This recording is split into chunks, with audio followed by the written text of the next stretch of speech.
네, 최경영의 최강시사 월요일은 경제합시다 코너가 있는 날이죠. 서강대학교 경제대학원의 김영희 교수 전화로 연결돼 있습니다. 안녕하세요.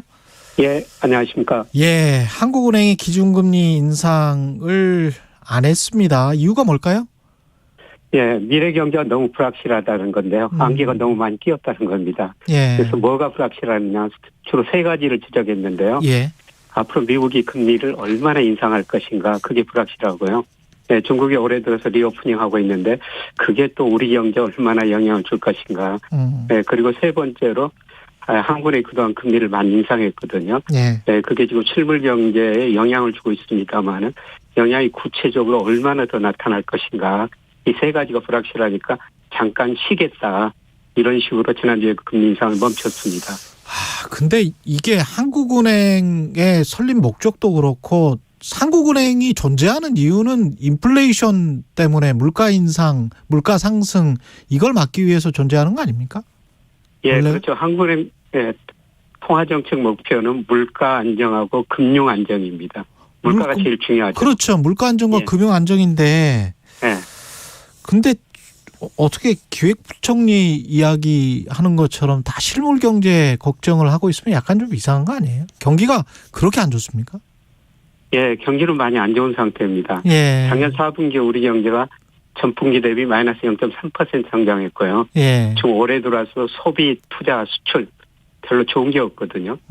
예, 특히 그 대기업 경기가 많이 어렵다고 대답하고 있습니다. 예. 한국은행에서 월별로 기업 경기 실사지수 BSI라는 걸 그렇죠. 갖다는데요. 예. 2월 거 보니까 오히려 그 대기업들이 중소기업들보다 더 경기가 나쁘다.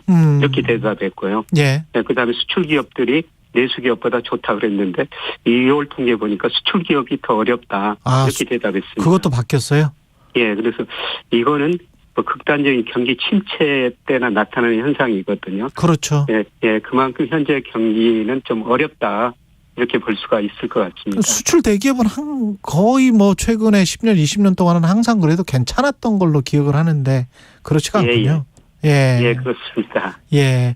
이게 지금 물가도 큰 걱정인데 물가는 지금 하염없이 오르는 겁니까? 어떻게 봐야 되나요? 예, 물가가 작년에 소비자 물가가 5.1% 올랐고요. 예. 98년 7.5% 이상 최고치였죠. 근데 올 1월에도 5.2%. 작년 평균보다 더 올라버렸어요. 그래서 이런 물가만 보면 한국은행이 계속 그 금리를 인상했어야 했는데요. 그렇죠. 네, 그런데 한국은행이 하반기 가서는 물가 상승이 좀 낮아질 것이다. 네, 3월 가서는 이제 4% 후반에 진입하고요. 4분기 가서는 3% 정도 낮아질 것이다. 그래서 올해 전체 물가지 상승률 한 3.5%로 보고 있습니다. 이게 지켜봐야 되는데요. 예. 현재 그 물가 상승이 한국은행 예측한 경로에 크게 벗어나지 않고 있다. 네, 그래서 일단 그 금리 인상 멈추고 한번 더 지켜보겠다. 네, 그런 식입니다. 근데 그 미국 같은 경우에 한 9%에서 6%대로 낮아졌잖아요. 물가 인상 상승률이. 근데 우리는 지난해 평균하고 지금 비슷하게 다시 반등을 해버리는데 5.1%로 하반기에 갈수록 물가가 안정될 것이다라는 이런 전망치는 어떤 근거에서 유래한 걸까요? 그동안 물가 상승을 이렇게 해서 원자재 가격이 좀 안정되고 있거든요. 예. 그래서 유가가 작년에 120달러까지 배럴당 갔는데 최근에 80달러 안팎에서 움직이고 있고요. 예. 가장 중요한 건 수요 위축입니다. 그래서 지금 우리 가계가 부채가 많고 소비가 안 되고요. 예. 네, 그다음에 수출도 1, 2월 달 보니까 전년 동월 대비 16% 정도 감소하고 있거든요. 수요가 위축되니까 물가 상승률이 낮아질 것이다. 예. 이렇게 전망하고 있습니다. 그렇군요. 근데 환율이라는 측면에서 생각을 해보면 환율의 우리 원화 가치 하락 때문에 수입 물가가 올라가면 그러면 인플레이션 현상이 좀 더 길어질 수도 있는 것 아닙니까? 원자재 가격은 내려간다고 하더라도. 네, 그렇죠. 환율이 문제죠. 환율이 이달 2일에 1220원까지 떨어졌다 지금 1300원이 약간 좀 넘어서고 있는데요. 예. 네, 환율이 상승하면 또 수입 물가가 올라가고 물가를 좀 올리게 되죠. 네, 그런데 문제는 환율이 여기서 계속 오를 것인가. 네, 제가 이거 지난주에 말씀을 드렸습니다만은 네, 미국 물가가 1월 예상보다 우리보다 높게 나왔어요. 소비가 좋으니까 네, 미국이 더 많은 금리를 올릴 것이다. 네, 그래서 달러가 강세 보이고 원화 가치가 떨어졌습니다만은 예. 아마 2, 3월 통계를 좀 봐야 될 것 같습니다. 미국 소비가 계속 증가하고 물가가 높은 수준을 유지할지. 근데 제가 보기에는 미국 가계 저축률이 굉장히 낮아졌고요. 예. 그다음에 실질 소득이 정체되고 있고 미국도 주가가 떨어지고 집값도 떨어지고 있습니다. 네, 그리고 미국이 뭐 작년 3월부터 금리를 많이 인상했기 때문에 아마 2분기부터 미국 소비가 위축되면서요. 미국 경제 성장률이 낮아지거나 마이너스 성장할 수도 있습니다. 네, 그렇게 되면은 지금 잠깐 올랐던 달러 가치가 떨어지고요. 원화 가치는 다시 상승할 가능성이 있습니다. 아마 이것들이 3월 중순 이후 2월 데이터가 3월 초에 발표가 되는데요. 네, 그때부터 조금 더 달러 가치가 하락하면서 환율은 저는 안정되리라고 보고 있습니다. 그게 이제 미국이 좀 안 좋아지고 우리 그렇게 미국이 안 좋아지면 우리가 오히려 스마일하게 되는 뭐 이런 상황이 되는 건데 만약에 미국이 계속 탄탄하면 외국 자본 입장에서 봤을 때는 여기 잘못하면 금리도 안 올려줘 경기도 침체될 것 같아 환율은 계속 저렇게 가치가 떨어져 그러면은 투자할 요인이 없지 않습니까? 그렇게 되면 이게 악순환의 고리에 빠지는 거 아니에요? 돈이 계속 빠져나가면서? 예, 그렇죠. 예. 뭐 돈이라는 게 눈이 있어가지고 수익률 높은 데로 이동하거든요. 예. 그래서 미국 금리가 우리 금리보다 높으면은 계속 미국으로 돈이 빠져나가면서 환율이 더 올라갈 수가 있죠. 그러면 물가 오르고 악순환이 벌어질 수가 있는데요. 외부에서 우리를 보는 시각이 굉장히 중요할 것 같은데 금리 동결을 한 것에 관해서 어떻게 생각할까요? 긍정적으로 생각할까요? 뭐 IMF나 세계은행에서 어떻게 생각할지 모르겠네요. 예, 아직 뭐 구체적인 평가는 안 나왔죠. 예. 조금 더 지켜봐야 될 것 같은데요. 그렇죠. 예, 그런데 그 주식은 외국인들이 우리나라 주식 한 27% 가지고 있는데요. 예. 미국계 자금이 41%예요. 근데 채권은 9% 가지고 있는데 우리 채권은 아시아계 자금이 47%, 유럽계 자금이 30%. 채권은 미국이 우리 채권을 거의 가지고 있지 않습니다. 네. 그래서 중국이 많이 가지고 있죠. 예, 중국이 많이 가지고 있는데요. 예. 구체적으로 그 금융감독원에서 국가별로는 발표 안 해요. 안 하죠. 예. 주식은 국가별로 발표하는데요. 채권은 좀 국가별로 발표했으면 좋겠습니다만은 국가별로 발표를 안 하거든요. 아마 중국이 많이 가지고 있을 겁니다. 근데 현재 우리 금리가 중국보다 높고 일본보다 높기 때문에 채권 시장에서는 1월 달에는 많이 빠져나갔는데요. 앞으로 그렇게 많이 빠져나갈 것 같지는 않습니다.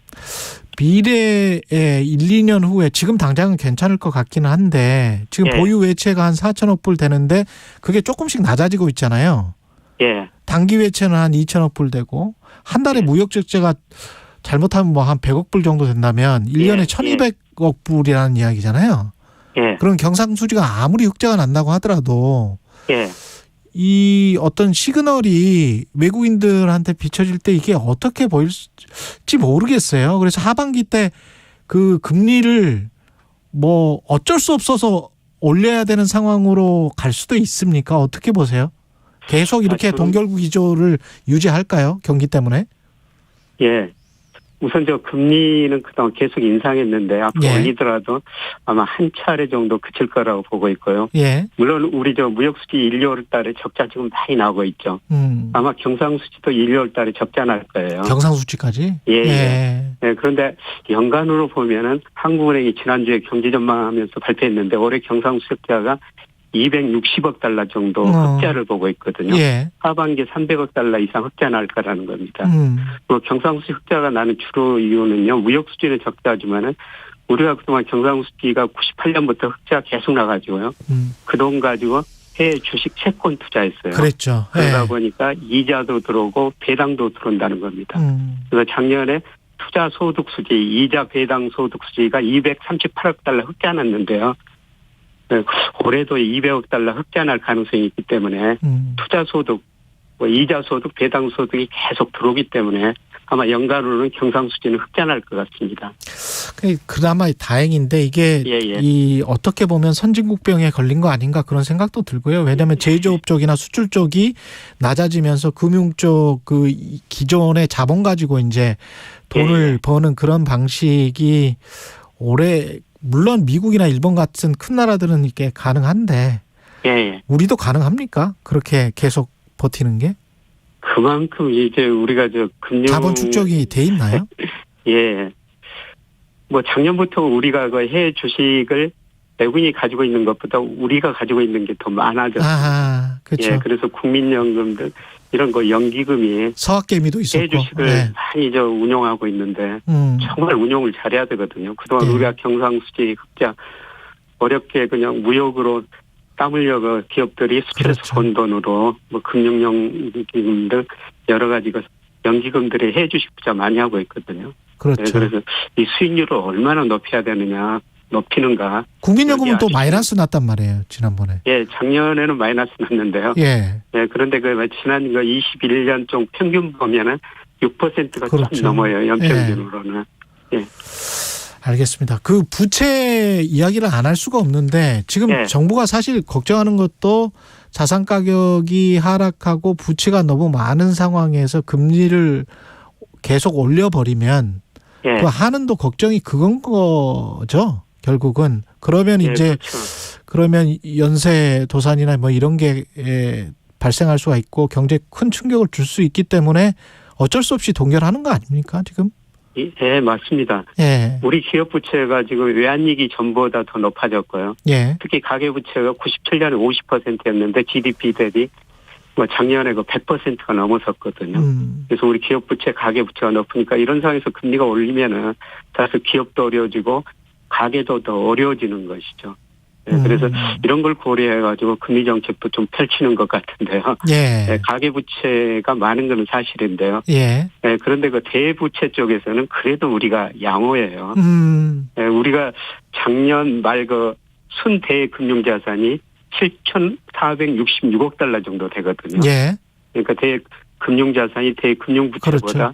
7,500억 달러 정도 많다는 겁니다. 예. 네, 그리고 우리가 단기예채가 너무 많지 않느냐 이런 이야기도 나오고 있습니다만은 대채무 중에서 단기예채 차지하는 비중이 작년 말에 25%입니다. 그래서 2020년에 29%, 2021년 말에 26%였습니다만은 우리가 국내 부분은 상당히 부실해요. 가계 기업 부채 많은데. 그렇죠. 네, 대부분은 그래도 상대적으로 건전하다는 겁니다. 그 대부분이라는 게 사실은 이제 정부는 그렇게 이제 자산, 그다음에 정부나 뭐 기금이나 뭐 이쪽은 자산을 좀 많이 쌓아놔서 괜찮다는 건데 가계나 중소기업이나 거기다 이제 수출 대기업까지 그렇게 BSI가 힘들다고 나오면 국내 경제 부분이 상당히 좀 괴롭겠습니다.